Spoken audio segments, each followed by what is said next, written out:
Have you had a fall in the past year? Have you fallen recently? Are you worried about falling because you have difficulty with walking or balance? Or are you just trying to maintain your function and independence as you get older? In this video, I'm going to show you balance, strength, and functional exercises that have been proven to improve balance and significantly reduce the risk of falls, as well as provide you with education about preventing falls that everyone should know. As a quick disclaimer, my #1 priority with this video is safety.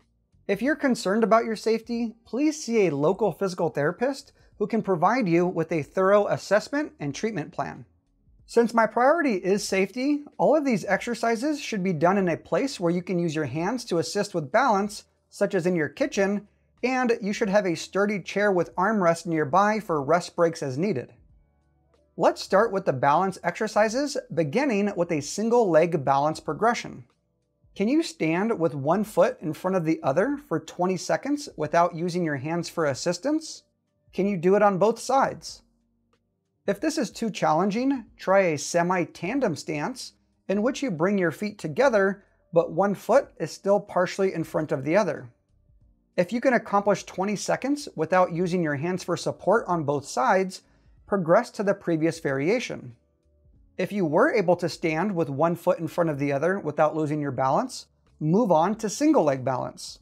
Shift your weight onto one leg, lift the other leg up, keep your arms out for balance, and try to hold this position. You might only be able to hold this for a few seconds at first. That's okay. With all of these exercises, just do what you can. The goal, over the course of weeks and months, is to try to build up to 3 sets of 30 seconds on each leg. The next set of balance exercises has to do with walking, and you're always going to have that countertop next to you for safety.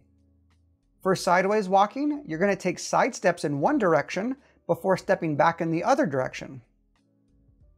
For backward walking, you're going to take slow steps backward, turn around, and repeat.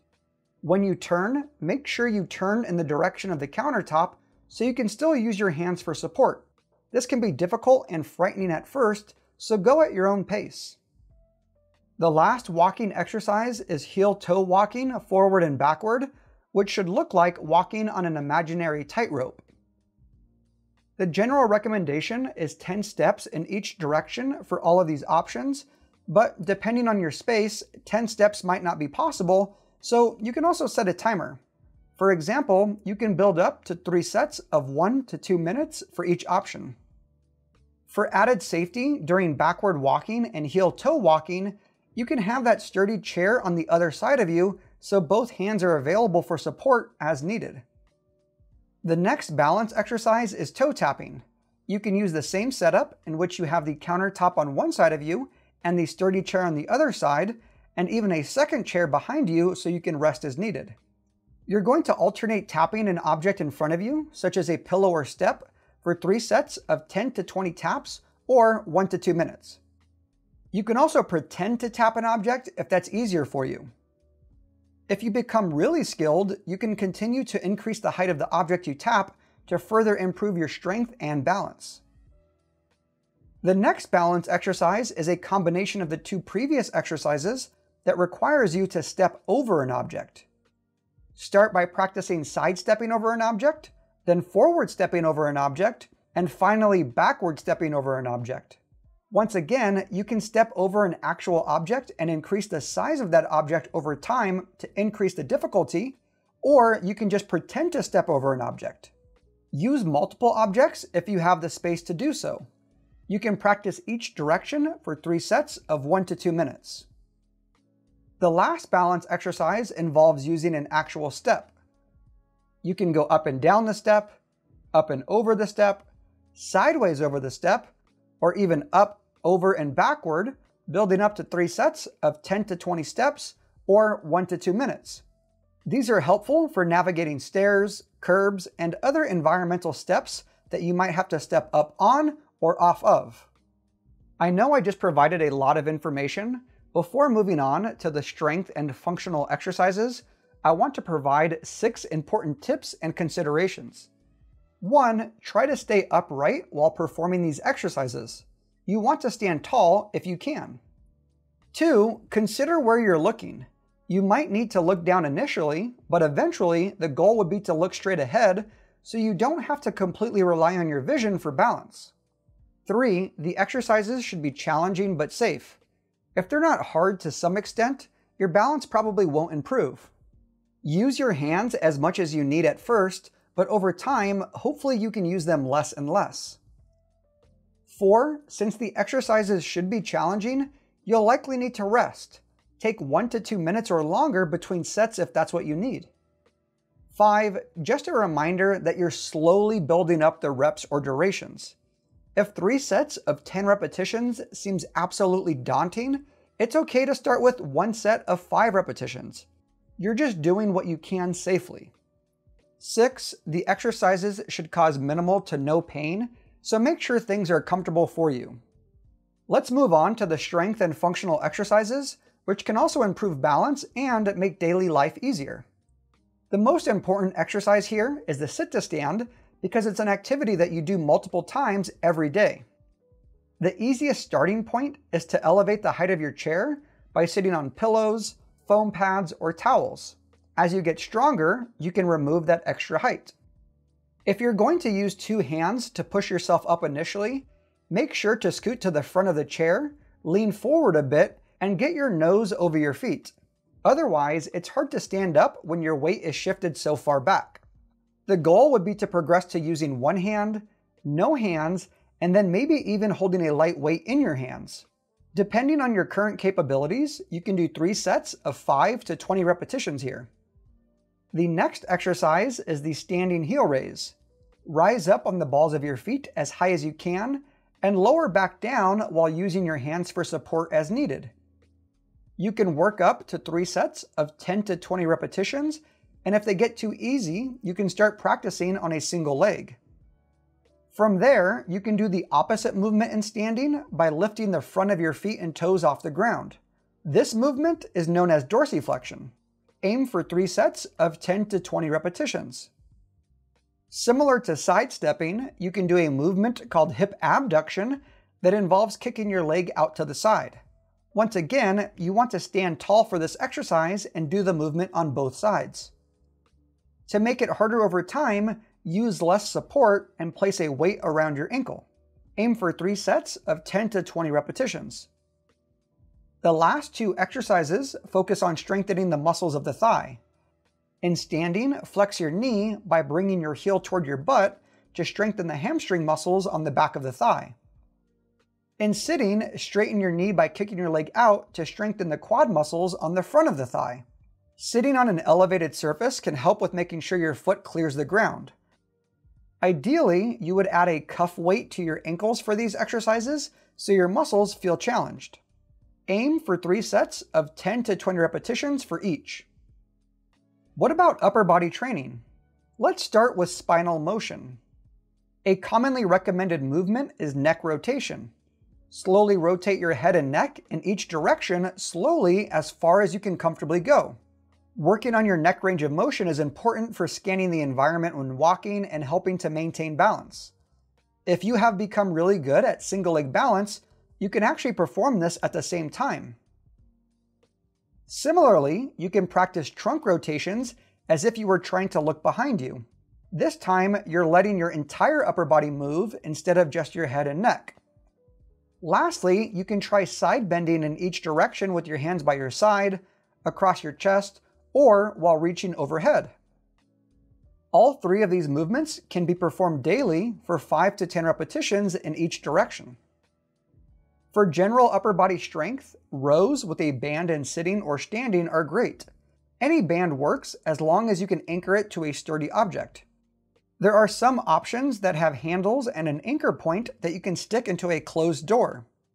If that's too much of a hassle, you can pull the band apart instead while thinking about opening up your chest. Aim for 3 sets of 10 to 20 repetitions. The other exercise for general upper body strength is push-ups. You can start by doing planks against your countertop. The further your feet are from the countertop, the harder the exercise will be to hold. You may need to put a soft surface like a towel across the edge of the countertop for comfort. Just make sure it's not going to slide and compromise your safety. When you feel like you've mastered the plank, you can start doing push-ups through as much range of motion as possible for 3 sets of 5 to 10 repetitions. The last upper body exercise is shoulder abduction, which requires you to lift your arms out to your side. You can practice slowly with body weight and then gradually add weight, even if it's household items like cans of soup or bottles of water, and increase the speed. Alongside lower body training, a researcher named Jonathan Lee has proposed the importance of training this movement because when a slip happens, the opposite arm must rapidly abduct to the side to help maintain and restore balance. The trunk also side bends, which is why it's helpful to train that spinal range of motion. Now that I've shown the strength, balance, and functional exercises, let me describe how to practically apply this information, discuss research-based recommendations, and answer questions you likely have to ease any potential concerns. How often should you perform the exercises? A recent clinical practice guideline recommends that men and women over the age of 50 should perform these types of exercises at least twice per week to reduce the risk of falls. Do you have to do the exercises in the order described? No, you can do them in any order that works best for you. Do you have to do every single exercise? No, at least not initially. You're going to do what's safe, comfortable, and appropriate for you, and hopefully slowly progress to doing more exercises over time. Do you have to do the exact sets and repetitions I recommended? No. Like I said previously, 3 sets of 10 repetitions might be unrealistic for you. It's okay to start with less sets and reps if that's what is required. I'm just setting goals for you to work toward. How hard should the exercises be? As I've mentioned, they should be challenging but safe. If you're too reliant on your hands, you're likely not sufficiently challenging yourself and your balance may not improve. Similarly, if you perform 20 repetitions of the seated knee extensions but feel like you could do 100 repetitions, you need to add more weight to make the exercise harder. Nothing should ever feel too easy because you're always trying to make things harder by adding more sets, repetitions, weight, making the exercise more difficult, etc. How long will it take for the exercises to make a difference? You should expect it to take 50 hours of total training. If you're exercising 2 to 3 hours per week, it might take 4 to 6 months. I tell you this not to discourage you.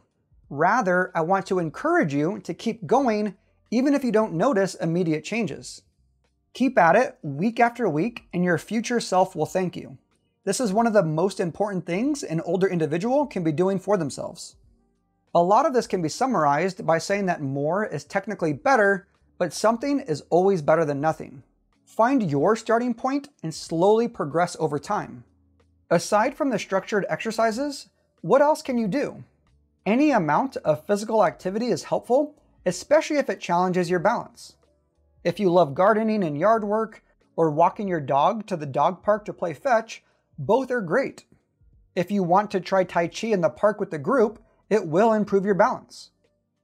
My 66-year-old dad started playing pickleball 3 years ago, and now he's healthier and fitter than before. Research has even shown that exercising using video games can improve your balance. This can be a fun activity to do with grandkids. General physical activity is also a good way to combat other health-related factors that may increase your risk of falls. Additional considerations that should be discussed with your physical therapist, primary healthcare provider, or medical specialist include, but are not limited to, blood pressure, medication usage and dosage, vision problems, depression, urinary incontinence, and shoe wear. Addressing environmental hazards in your home, like poor lighting, slippery surfaces, and steps or stairs without railings can significantly reduce the risk of falls. Similarly, many individuals who have an assistive device fall when they're not using that assistive device when they should. You can work on improving your balance and potentially have aspirations to one day stop using that assistive device, but still continue to use it when indicated to maximize your safety. These things aren't mutually exclusive. What if you're not currently at risk of falling, but want to get ahead of it before issues arise? I'll tell you exactly what to do. The consensus recommendation is that adults should be performing at least 2 days of resistance training and at least 150 minutes of moderate intensity physical activity each week. The goal is not only to prevent falls, but improve heart health, brain health, muscle mass, strength, bone density, etc., to keep you as healthy as possible for as long as possible. As part of your moderate intensity physical activity each week, try to do these 2 things at least on occasion. 1. Break a sweat, which might just mean brisk walking in your neighborhood for 30 minutes. 2.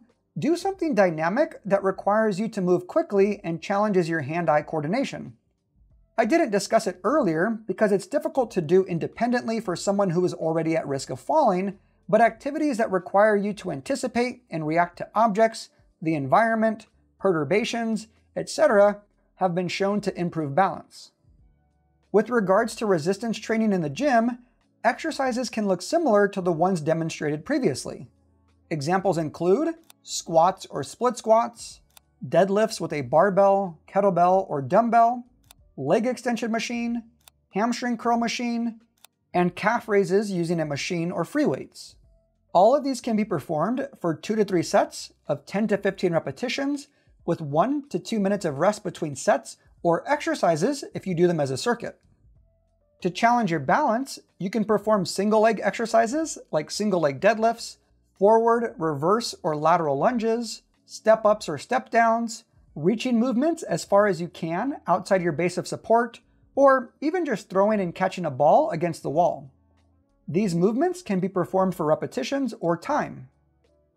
Lastly, lower body training should include some form of jumping and hopping, whether that's forward, backward, sideways, in place, onto a box, off a box, in a foursquare, etc.